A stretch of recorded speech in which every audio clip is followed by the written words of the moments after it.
In this class, we are going to discuss scheduling, project scheduling by network techniques, or simply PERT and CPM.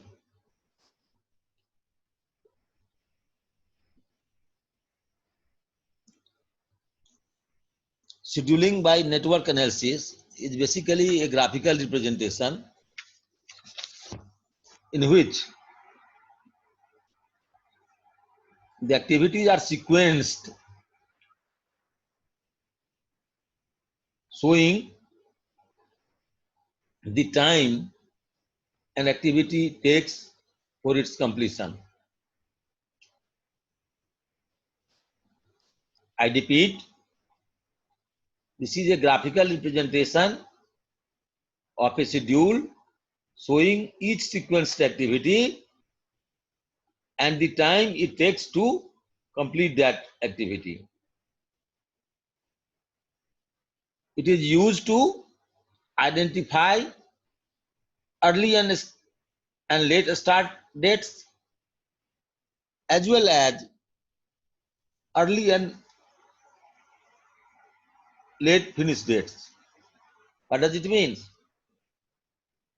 How early you can start an activity and how late you can start. Similarly, how early you can finish it and how late you can finish it. Obviously, this will be used for only the uncompleted activities. Activities which are already complete, their time is known to you. There cannot be any variation in that time because an activity is already completed on a particular date or on a particular time. So no change can take place there. So activities which are left, you can predict its completion, latest completion or earliest completion, or even latest start and or earliest start time.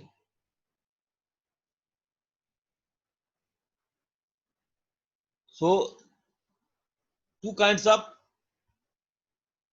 basic planning and control techniques are used to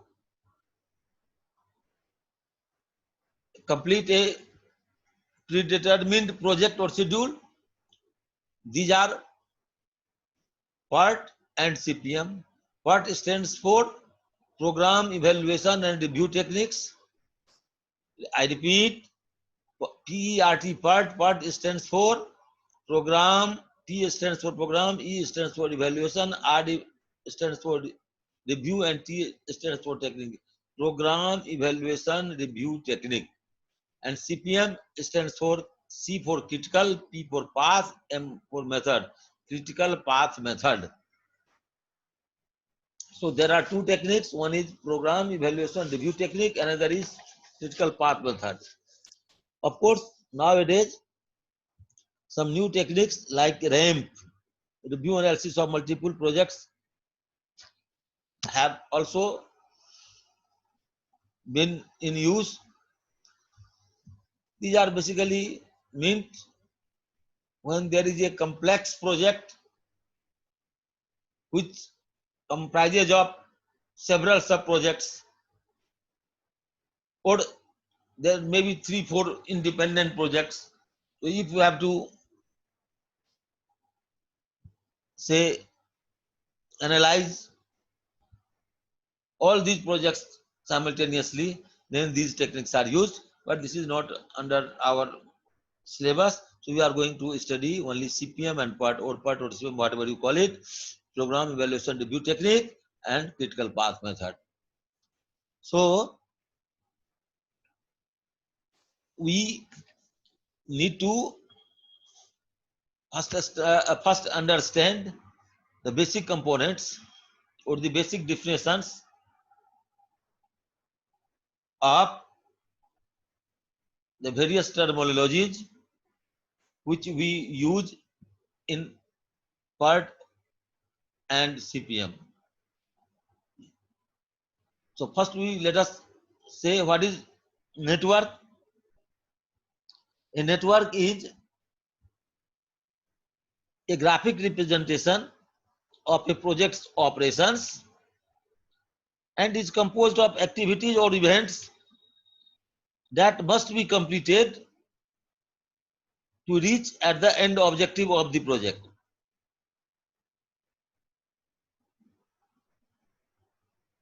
So this network shows the planning sequence of their accomplishments, their dependence on each other, and interrelationship.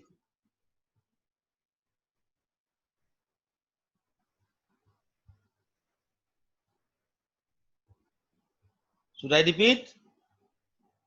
Network gives a graphical representation of project's operations, which comprises of activities and events which need to be completed before the end objective of the project, showing the planning sequence of their accomplishments and also their dependence on preceding or succeeding activities and their interrelationships. So this is the definition of the network. We shall understand it through example. First, let us consider some more points. Let us consider now what is activity. An activity is a task, item of work to be done. So when you have to do a task, or complete a particular item of the work, it will definitely consume time, effort, money, and many other resources.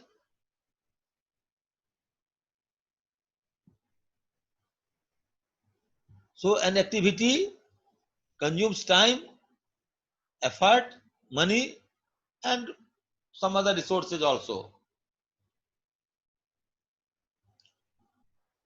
It lies between two events called the preceding event and succeeding event. And an activity is represented by an arrow with its head indicating the sequence in which the event have to occur.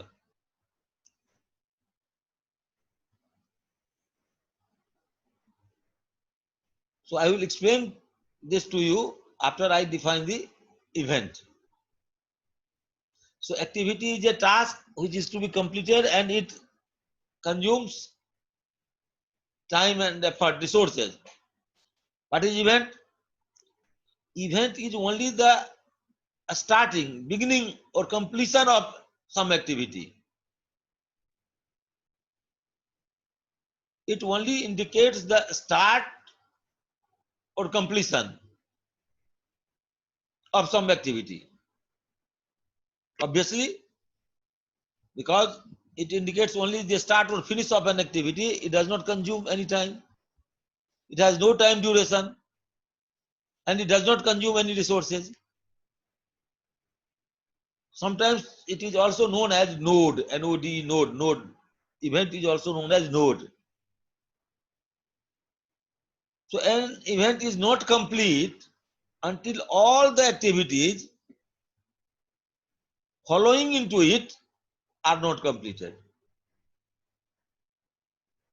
What does it mean?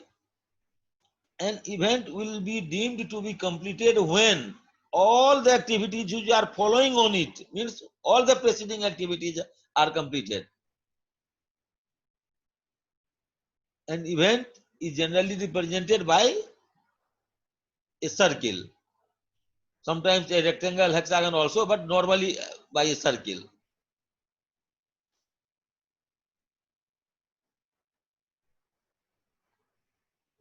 There I said an activity is represented by an arrow with its head indicating the sequence in which the event occurs. Here, the event is represented by a circle. So, activities are identified by the number of their starting event or tail event, initial event, and end event, end head. An arrow ij extended between two events where the tail event is I and head event is j. So tail event I means start of the activity and head event j means end of this activity. So say this is the starting event, this is the I, this is the completion event. So this is the j, or this is the tail event, and this is the head event. If you join this with a line, and if you put an arrow like this, it means I to j, means I is the starting event, j is the completion event, and ij becomes an activity. Ij consumes time, neither I, this starting point, or the finish point, completion point, j takes any time.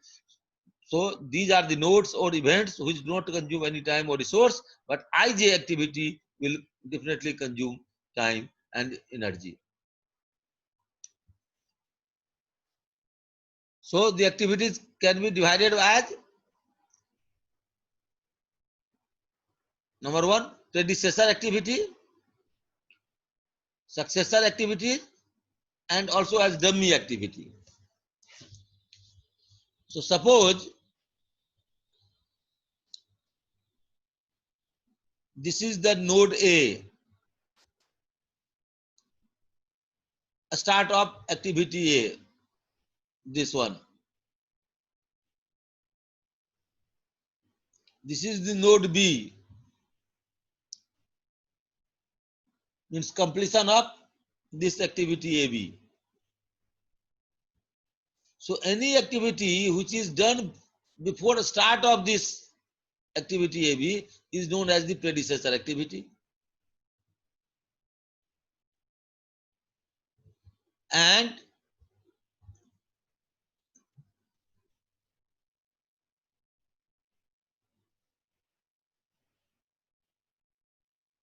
this AB is the activity, and AB gets completed when the event node B also gets completed. So B is the succeeding node, a succeeding event, and A is the preceding event.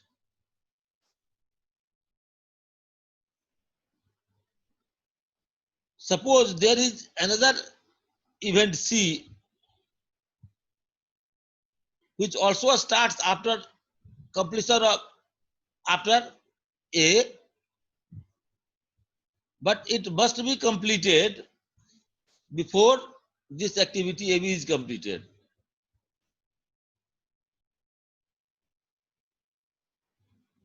So this AC activity has to be completed before this node B is completed. Then we join C to B by an activity CB, which is known as dummy activity. Dummy activity, it does not have any meaning. It does not consume any resource. It does not consume any time. It only shows an interdependence that activity AB could be considered to have been completed only after activity AC is also complete. And so we show this by a dotted line. So dummy activity is shown as a dotted line. So we have understood the preceding event, successor event, dummy activity, and nodes. Now let us understand the rules of network construction. How do we draw a network.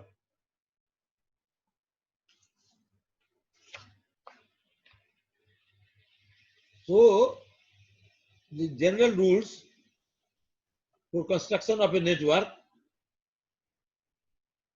I have shown in this slide. Rule number 1 is each activity is represented by one and only one arrow. Means one arrow cannot represent more than one activity.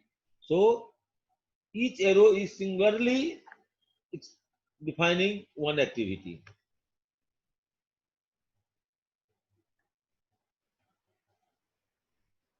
It means what? It means that each activity must be identified by its starting and end points and events and nodes,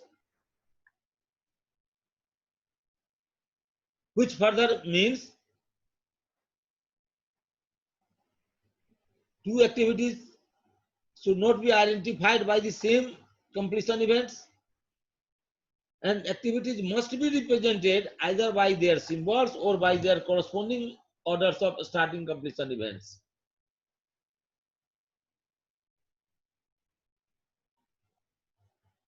Between any pair of nodes, there may be one and only one activity. However, more than one activity may emanate from and terminate to a node. There could be more number of predecessor activities and successor activities also. From one node, see here only, in this case, from node A, two activities are emitting. One is AC and another is AB. Similarly, from here, there could be many more activities here. So, against one predecessor event, there could be so many successor activities. Nodes are identified to identify an activity uniquely. Tail node means the starting point should be lower than the head node end point of an activity.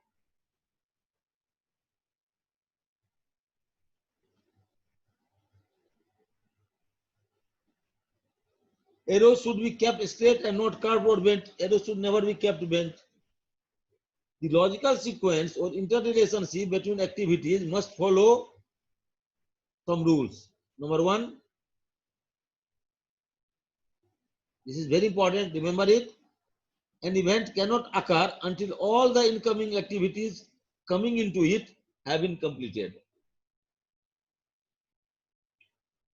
Means this activity AB or AC cannot occur, cannot start until all the predecessor activities coming into this are completed.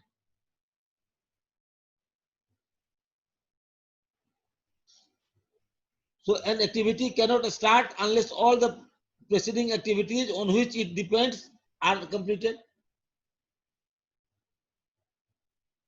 And try to avoid dummy activities. Try to produce dummy activities only when it is absolutely necessary. Now we come to numbering of the events. Actually, when a network is down, then we may be required to give the numerical values, or we may be required to number the events. So Fulkerson gave a rule for numbering of the events. So his rules are that event numbers should be unique. It's one event will show a start and completion of only one activity. One event cannot,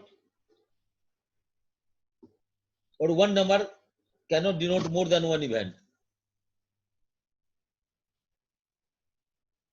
Event numbering should always be carried out from left to right, not from backward, right to left.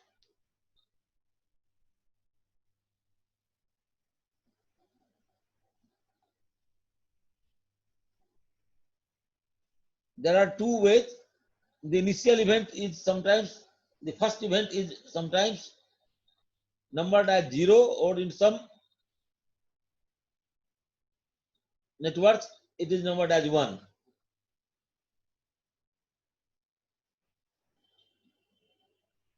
But most commonly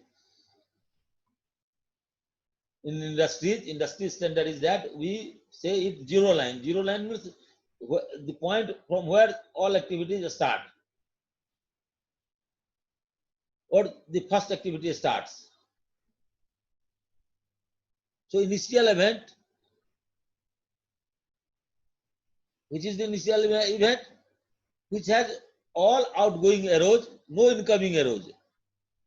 So this is numbered as 0 or 1. We normally take it as 0. The head of an arrow should always bear a number higher than the one assigned at the tail of the arrow. Means, suppose here it is numbered as 1 and 2. It cannot be 2 and 1. It has to be 1 and 2, 12 and 13, not that 13 and 12. So the tail event, this is the tail and this is the head. So tail should always be lower than the head.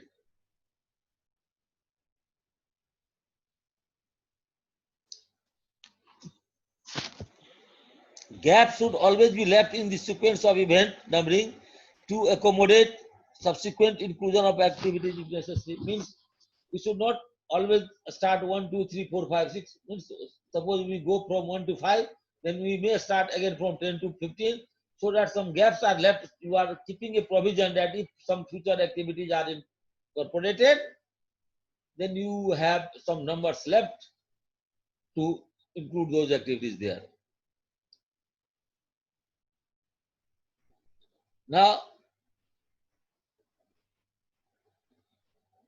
I will like to explain this with an illustration. Say a television is manufactured in 6 steps, which are labeled A through F.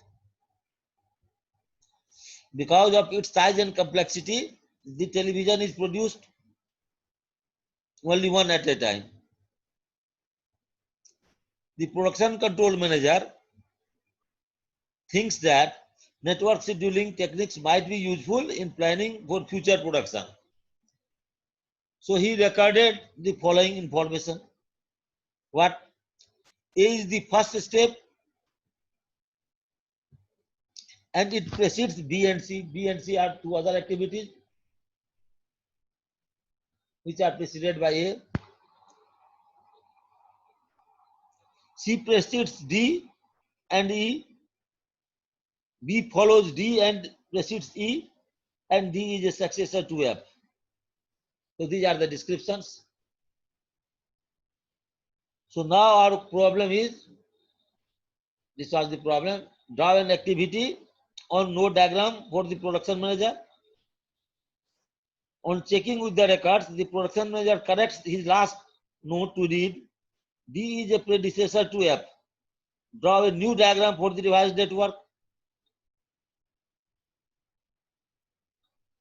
So some alterations are given here so that you can make different kinds of schedule. So the third part of the problem is that after pondering over the network and the checking from the records, it was found that B was really a predecessor to D rather than vice versa. I mean D, what we had said, D precedes, B follows D. Here it says B is actually a predecessor to D. So we have to draw a revised network now.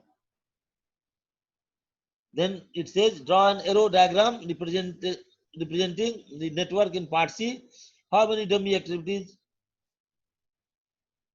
have to be used in this network? So first part, What it says, remember, A is the first step and it precedes B to B and C. If A is the first, say this is one event, and it precedes B and C. B and C are two other events. So the B and C are preceded by A. So we draw one line here, one line here. B and two are two other events. They are all preceded by A. So A precedes B and C. Then it says,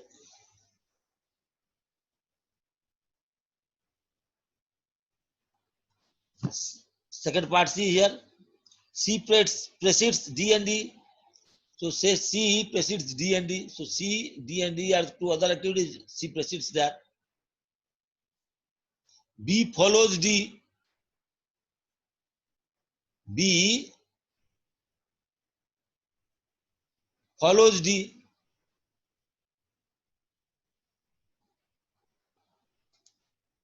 No, well, first C precedes D and D. C precedes D and D. Oh, that is done. Then it says F follows E and D and the successor to F. F follows E and D.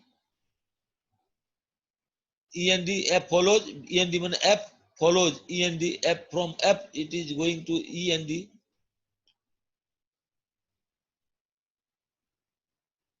F follows E and is successor to D, means from F to D there is a successor. Now B follows D and precedes E.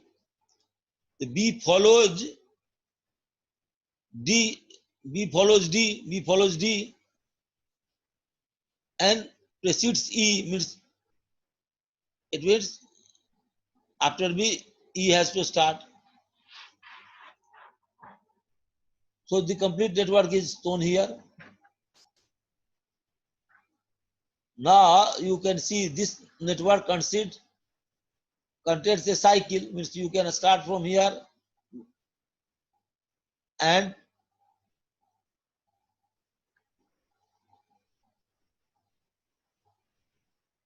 it is also this way. So from here you see line is cutting from here backward direction. So if you go from here, then it is not possible to come back here. So it will go what in reverse direction. So this network contains a cycle E, F, D, B, and C, E again. So this is like that. Therefore, device network when D is a second part is what? Device network when D is a predecessor to F. When D is a predecessor to F, then network gets devised like this. The arrow diagram of the network is presented in this. This is one. Say A. In arrow diagram, we draw 1, 2 as the events, and A are the B, C, D are the activities. So A, B, C, D, E, and then what we do from 3 to 4 and from 5 to 6, we are drawing dummy activities only showing interdependence. That is, this can start only when this is complete. So these are the two dummy activities 3, 4 and 5, 6. And this is how we draw the network diagram. And this is the end of today's discussion. Next class we shall consider some more points, how to draw, how to calculate the time, how to calculate the slack or float, etc. So we for this class we end our discussion here. Thank you all.